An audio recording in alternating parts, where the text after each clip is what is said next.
Bom dia.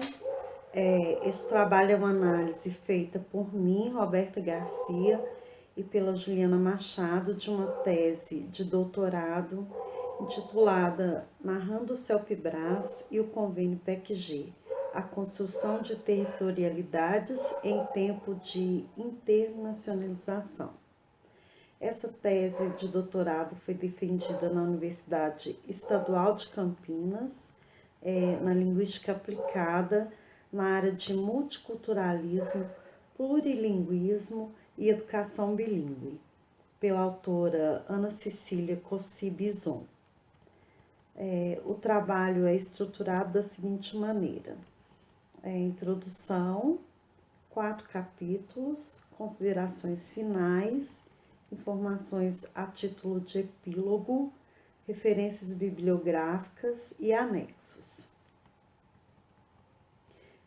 Na introdução, a autora diz que pretende cumprir o compromisso de contar 4 histórias, que são narrativas de desreterritorialização e diáspora.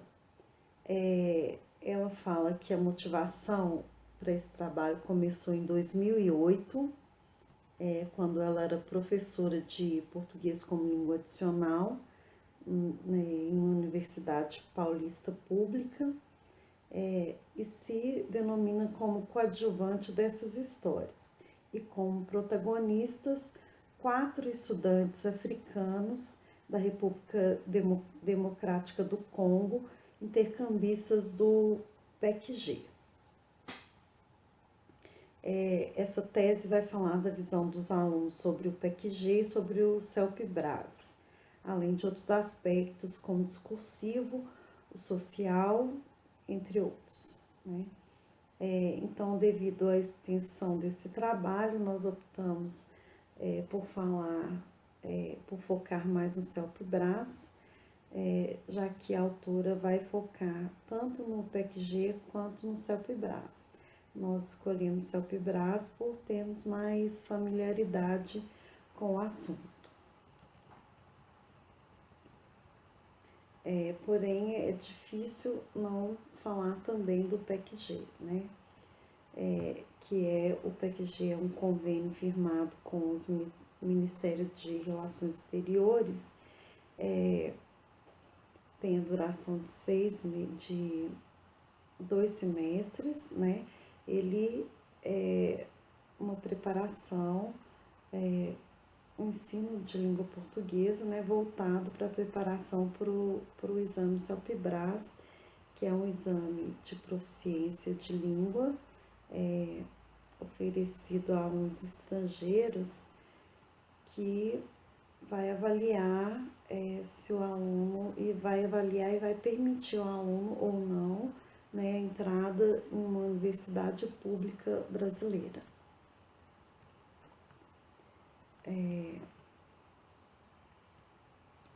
Então, depois da apresentação do CELPE-BRAS e do PEC-G, ela transcreve algumas autobiografias feitas pelos 4 alunos congolenses, né?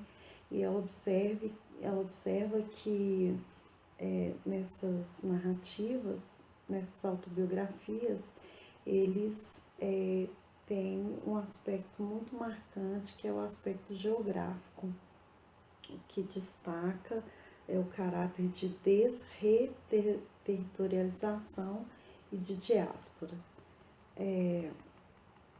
Ela observou também nessas autobiografias que os alunos enfatizam a importância do estudo, o que justifica o deslocamento para esse país em busca de transformação de suas vidas. Ao longo do trabalho, ela faz várias citações, né? Mas é no capítulo 2 que as citações ficam mais acentuadas conforme alguns preceitos que ela vai adotar no trabalho dela. Mas, ao longo do trabalho, há muitas citações. Então, ela cita, neste ponto, o sociólogo Anthony Giddens, 1991, que diz que os seres humanos fazem parte da própria geografia, não menos do que fazem parte da própria história. Então, entre outros autores como Milton Santos, Porto Gonçalves, Wildcat, Babá, ela faz associação com várias áreas, como antropologia, geografia linguística, linguística aplicada, entre outras. Sempre associando a questão geográfica, a historicidade, né, e aspectos identitários, sociais e discursivos.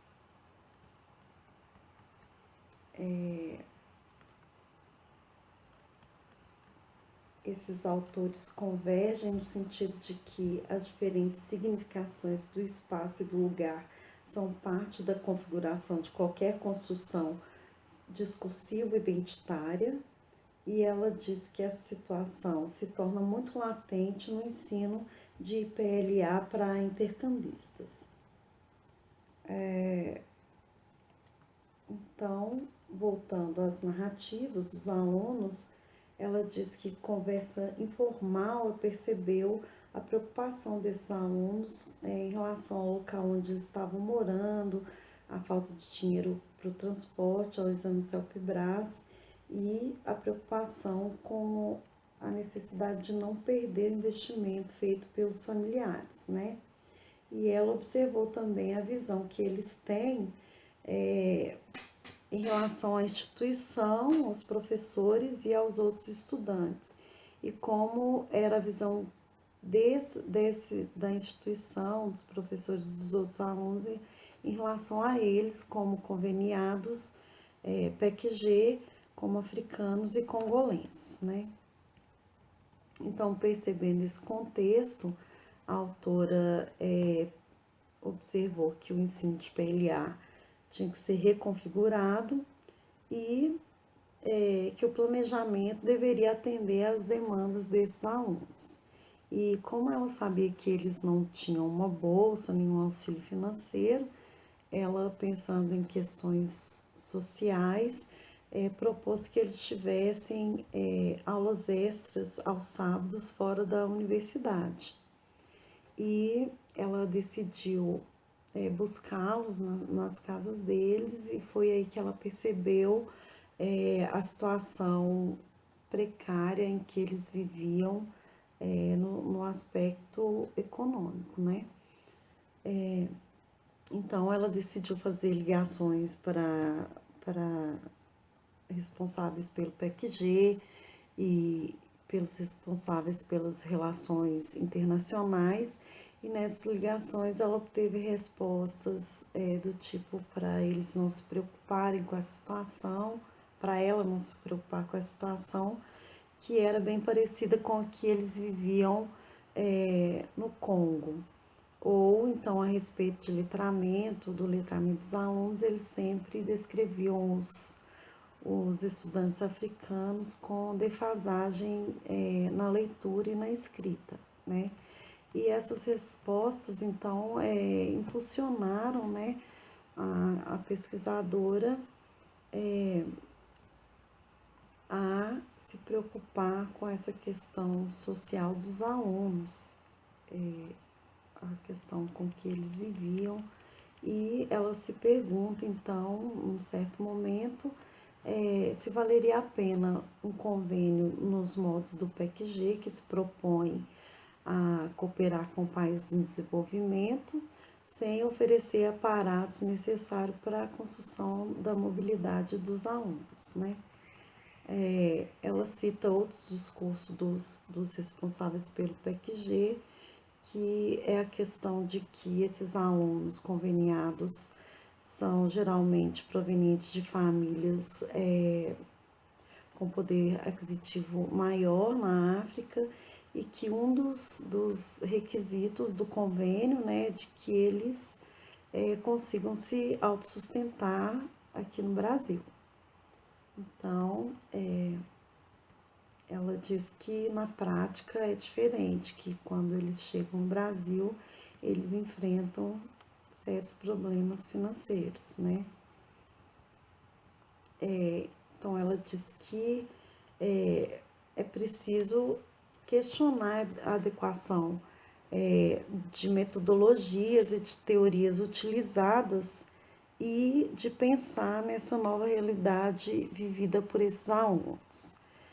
Com isso, ela tomou como objetivo aprofundar o conhecimento sobre as práticas que contribuiriam para entender melhor e para reinventar, como ela mesma diz, algumas práticas sociais, né? Ela cita então Smith, 2011, em relação à responsabilidade pelo outro, que ele diz que ele percebe, né, como um caminho para uma consciência material e histórica de liberdade, levando à ruptura de indiferença e marcando a necessidade de pensar que a teoria não pode estar desconectada das contingências de dor e de sofrimento da vida das pessoas, e que, por sua vez, a política não está desconectada da teoria, mas intimamente imbricada na sua articulação. Ela vai relacionar o trabalho dela muito com políticas também, conforme a gente vai observar mais adiante. Então, nessa introdução, ela deixa bem clara a preocupação com relação à realidade desses alunos, conforme as narrativas e conforme o que ela presenciou também, e tenta articular sua metodologia aos objetivos, interesses e necessidades pedagógicas desses alunos.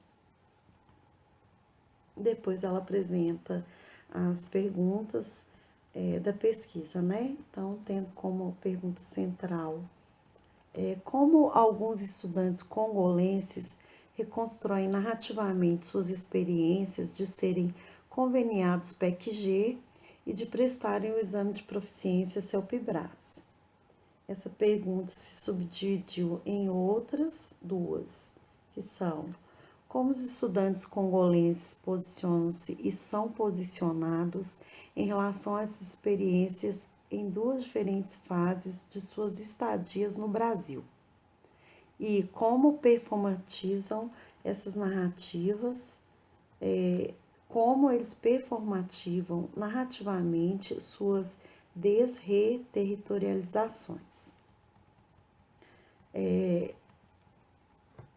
No primeiro capítulo, então, ela vai falar de política linguística, conforme alguns teóricos, né, como Calvet, Diniz, Maier, Orlandi, entre outros.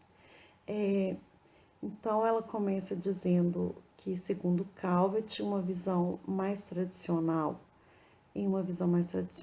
né, havia uma separação entre política linguística e planejamento linguístico. E ela disse alinhar mais aos posicionamentos de Maier, 2010, e de Diniz, 2012, que defendem a não separação desses dois processos, então, da política linguística e do planejamento linguístico, e que eles buscam marcar tanto o caráter mais amplo do conceito, quanto a natureza ideológica do construto inscrita na relação de poderes. Em seguida, ela cita Orlandi, dizendo que não há possibilidade de se ter uma língua que não esteja já afetada desde sempre pelo político, e que uma língua é um corpo simbólico político que faz parte das relações entre sujeitos na vida social e histórica.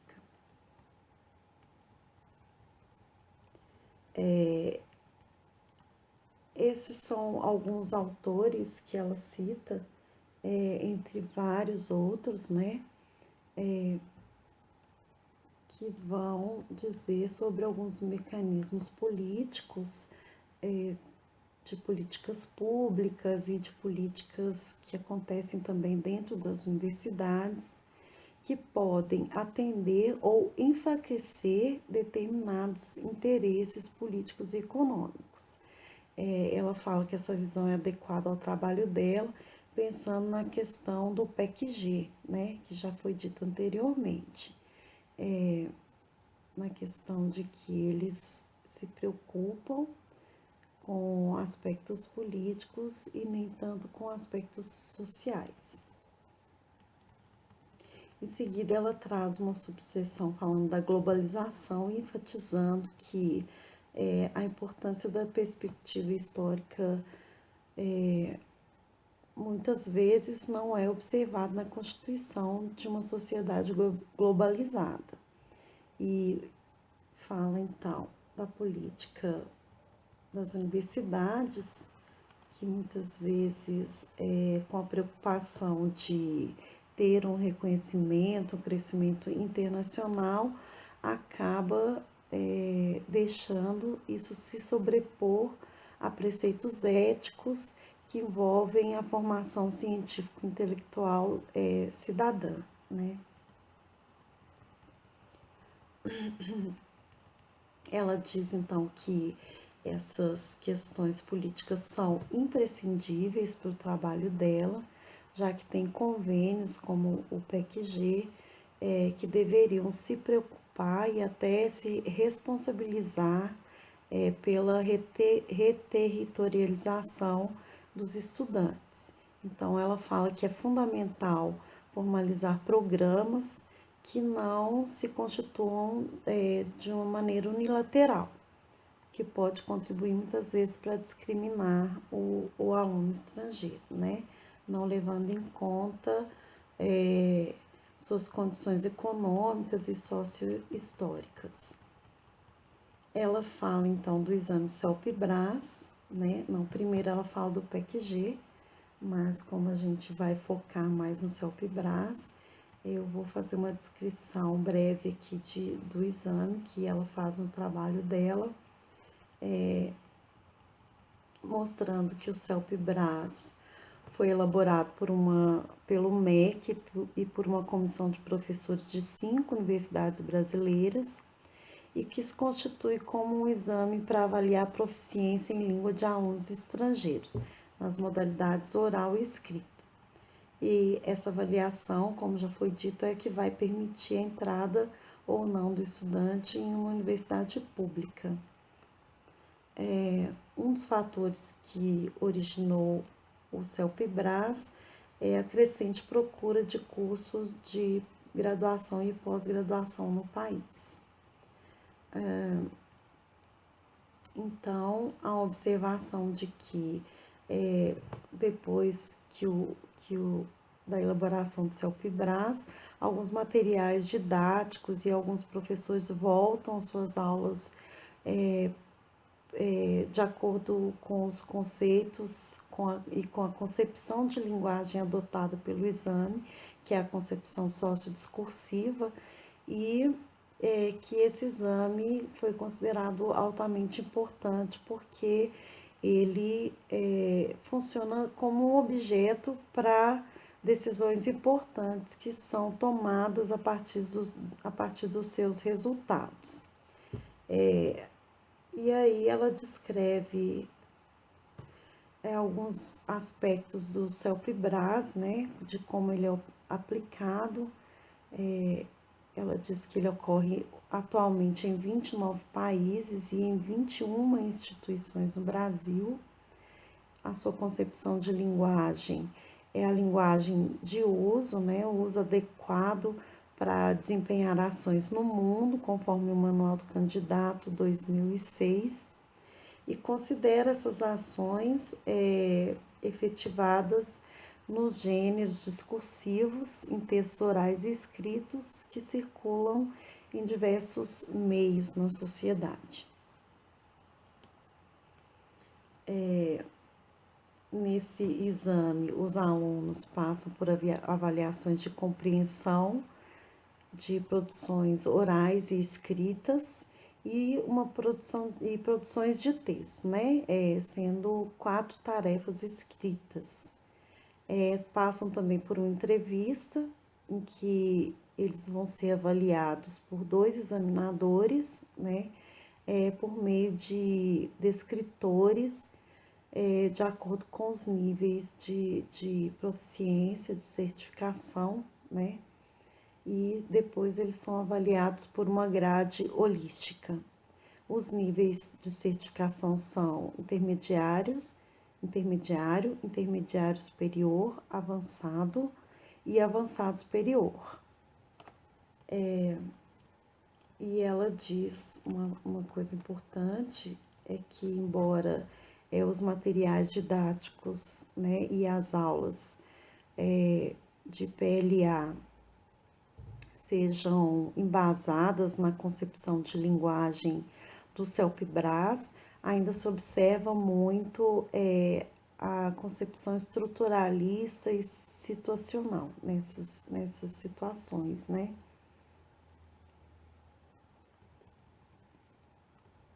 Então, ela propõe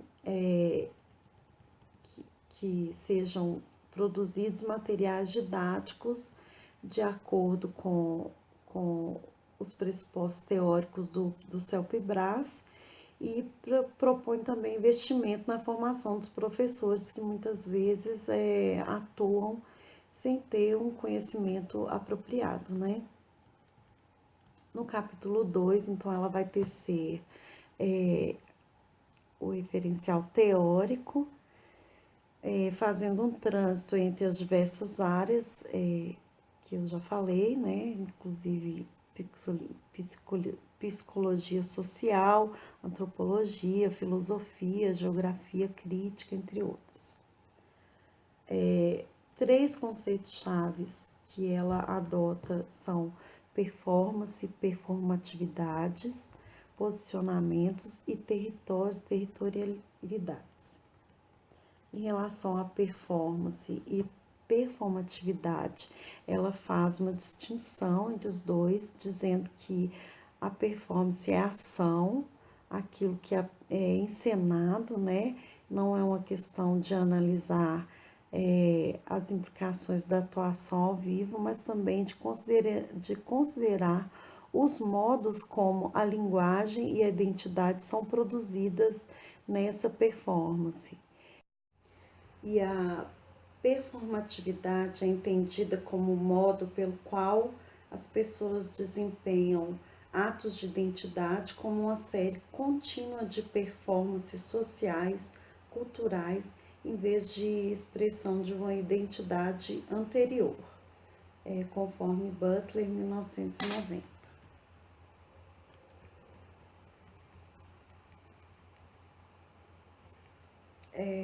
Ela fala que a importância desses conceitos é de afirmar as possibilidades locais de intervenção pela participação precisamente nas práticas de repetição que constituem a identidade e, portanto, apresentar a possibilidade imanente de contestá-las. Ela fala que no contexto dessa pesquisa, da tese dela, essa perspectiva é importante porque tem aspectos de territorialidades dos estudantes focados na tese dela e se relacionam com o posicionamento dos seus interlocutores, que se apoiam muitas vezes em discursos que geram, em certa medida, uma exclusão e que muitas vezes constituem ato de resistência. Por causa de um desejo de repetição de certos padrões territoriais. Ela diz optar por um instrumental teórico que possibilite pensar além do que seria identidade e de alguns sentidos calcificados. Em relação à posição e posicionamento, ela cita vários autores cuja teoria converge para o conceito de que o posicionamento é entendido como uma construção discursiva de histórias pessoais que tornam as ações das pessoas compreensíveis e que são relativamente determinadas como atos sociais e dentro dos quais os membros de uma conversação têm lugares específicos. Ela alia essas teorias aos significados que os estudantes congolenses construíram para sua desreterialização territorialização, no sentido de atravessarem muitos aspectos construídos sociohistoricamente e sedimentado pelas instituições e pelas construções culturais no processo discursivo, né, no país onde eles foram acolhidos e de possibilitar a negociação de novas posições ou de reposicionamentos.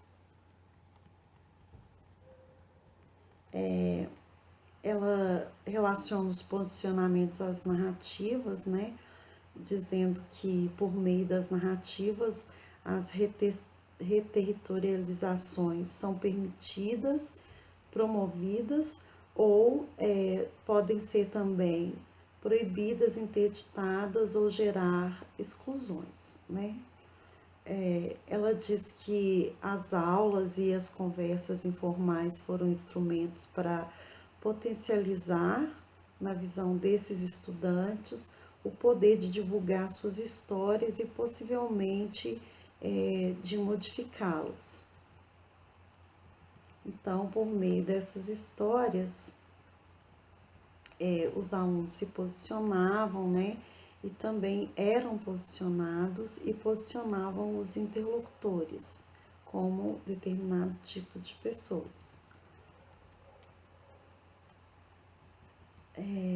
Enfim, no capítulo 2, ela faz menção a muitas teorias e muitos conceitos, entre elas teoria da multiplicidade, conceito de território, multiterritorialidades e territorializações precárias, entre outros. E ela sempre relaciona essas teorias, né, à visão dos alunos intercambistas, de acordo com as narrativas deles, sobre as condições sociais e econômicas no Brasil, sobre a visão que eles tinham em relação ao PEC-G e ao CELPE-BRAS, e também sobre o discurso social do país que os acolhe, que no caso o Brasil.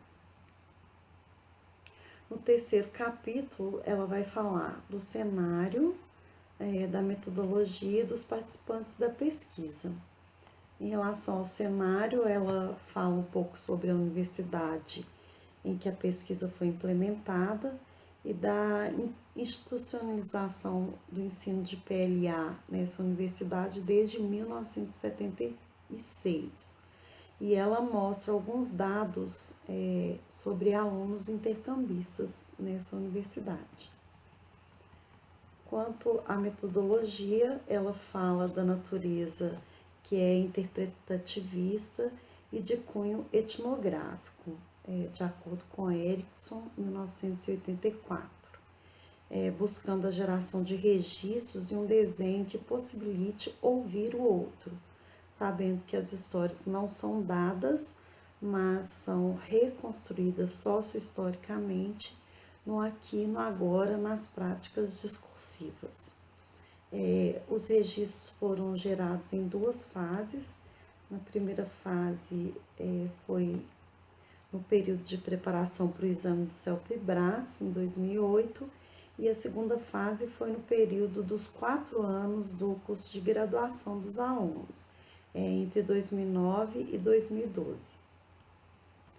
Esses registros gerados foram a conversa gravada em áudio com os responsáveis pelo PEC-G na universidade, a conversa via telefônica e troca de e-mail com o funcionário do Ministério das Relações Exteriores responsável pelo PEC-G, a produção de diário retrospectivo, textos produzidos pelos estudantes e troca de e-mails com os estudantes na época em que eles estavam na graduação. Em relação às análises, ela divide em duas partes. Na primeira, ela vai focalizar as narrativas dos estudantes a respeito do CELPE-BRAS, por meio das interações e das conversas informais em sala de aula. Na segunda, ela seleciona as narrativas dos alunos no período em que eles já estavam cursando as graduações. A análise dos dados se apoiou nos preceitos de posicionamento, performatividade e desterritorializações, observado nos discursos dos alunos, por meio de algumas informações importantes na maneira como eles se posicionavam em relação ao CELPE-BRAS e ao PEC-G. Quanto aos participantes da pesquisa, ela se apresenta e apresenta cada um dos estudantes e traz informações sobre algumas especificidades do país de origem desses estudantes. Ela relata também alguns aspectos dos percursos dos alunos durante a pesquisa dela. Bom, essa foi minha parte no vídeo e a partir de agora a Juliana vai complementar com o capítulo 4 e com as considerações finais.